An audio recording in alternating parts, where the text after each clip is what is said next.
Wallace did. Oh, Wallace right at Artest. Steven Jackson over Rasheed Wallace trying to be peacemaker over the scorer's table and is trying to get down to the bench. 45.9 seconds left.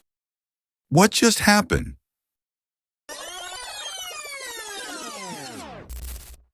It's November 19th, 2004, and we're inside the Palace of Auburn Hills in Michigan. The Indiana Pacers are just seconds away from finishing off a dominant blowout against their fierce rivals, the Detroit Pistons. Tensions had been simmering throughout the game, and in garbage time they finally boiled over. A hard foul, a shove, then chaos. Ben Wallace, pushed to his limit, shoved Ron Artest after a foul he deemed unnecessary with the game already decided. Artest, never a stranger to controversy, took a few steps back, lay down on the scorer's table, trying to cool down, it seemed. That's when everything changed. Someone in the stands launched a drink at Artest, hitting him squarely. Instantly, Artest leapt off the table and charged into the crowd. The moment spiraled into absolute mayhem. Teammate Steven Jackson followed him into the stands. Jermaine O'Neal would soon throw a punch. Fans fought back. Security couldn't keep up. This was no longer a basketball game. It had become a riot. The scene was surreal. Punches flew. Chairs were hurled. Commentators screamed in disbelief. This was a complete breakdown of the barrier between athletes and spectators. But to truly grasp the weight of this moment, we need to step back. This wasn't just about a spilled drink and a hot-headed reaction. This was the result of years of rivalry, frustration, personal ambition, and organizational transformation. This was a boiling point between two titans of the Eastern Conference, two rosters built on grit, defense, and intensity. What just happened?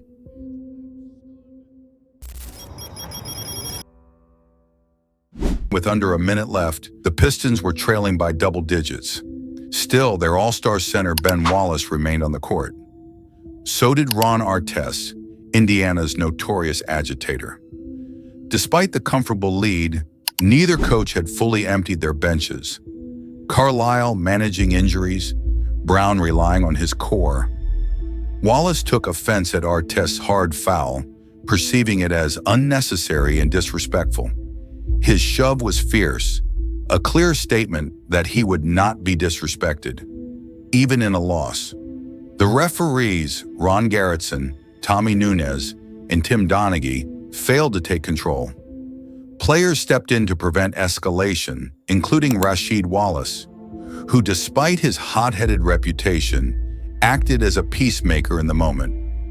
Artest, meanwhile, chose an unusual tactic, lying down on the scorer's table, counting to 5 aloud as part of a technique suggested by his therapist. This bizarre but benign action was meant to de-escalate, but it made him an open target. And then the drink flew. Plastic cup, ice, liquid.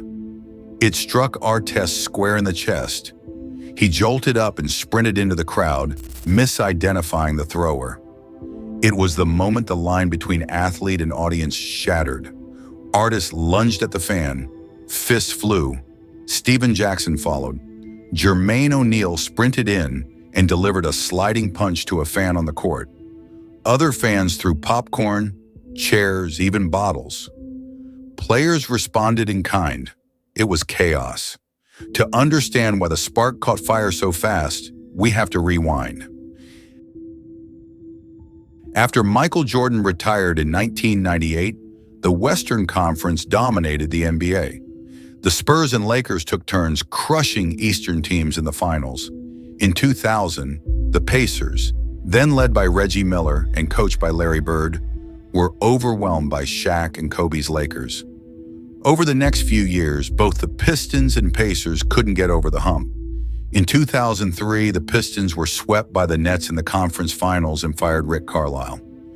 Meanwhile, the Pacers lost to the Celtics in the first round and fired Isaiah Thomas. Detroit hired Hall of Famer Larry Brown. Indiana brought in the recently fired Carlisle. Carlisle immediately elevated the Pacers, Jermaine O'Neal emerged as a top-tier power forward. Artest not only became the league's Defensive Player of the Year, but also evolved into a legitimate offensive threat. Reggie Miller, in his final seasons, accepted a reduced role to chase a championship. Meanwhile, Detroit built their identity around toughness. They added Rasheed Wallace mid-season in 2004, forming one of the most fearsome front courts in the league. The two teams collided in the 2004 Eastern Conference Finals. It was a defensive slugfest. Reggie Miller hit a dagger 3 in Game 1. Tayshaun Prince's historic block in Game 2 changed the series. Detroit won the pivotal Game 5 on the road and closed out Indiana in Game 6. The Pacers watched in agony as Detroit then dismantled the Lakers to win the championship. Indiana believed it should have been their moment. The 2004-5 Pacers came back with vengeance. They started 6-2. Jermaine O'Neal was dominant. Artest was playing like an MVP candidate. Reggie was determined to go out with a ring. The addition of Stephen Jackson, acquired in a trade for Al Harrington, gave them another fearless scorer. They were deeper, meaner, better. That night in Detroit was supposed to be a statement, a nationally televised beatdown of the defending champs. The Pacers had thoroughly outplayed Detroit. The game was nearly over. Then the foul, the shove, the scorer's table, the drink. What followed was historic. Artest received an 86-game suspension, the longest non-drug-related suspension in NBA history. Jackson got 30 games. O'Neal, initially suspended 25 games, had his reduced to 15 after arbitration. Players lost nearly $11 million in salary. 5 were charged with assault.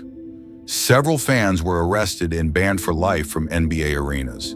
The NBA, under Commissioner David Stern, implemented sweeping changes, increased security, new rules limiting player and fan interactions, and stricter alcohol sales policies. The league also faced a public relations crisis. The image of the NBA, particularly of its predominantly black player base, took a major hit in mainstream media. The Pacers, once contenders, unraveled. They made the playoffs, but never recovered their chemistry or reputation. Reggie retired without a ring. Artest was later traded. O'Neal's prime slipped away. A team built to win a title was derailed in seconds. The Malice at the Palace remains a watershed moment. It forever altered how the NBA approached crowd control, player conduct, and media relations. For the Pacers, it marked the end of an era that never got the chance to peak. The rise had been so steady, the fall so sudden. Welcome to the moment the Indiana Pacers dynasty collapsed before it ever began. Welcome to the Malice at the Palace.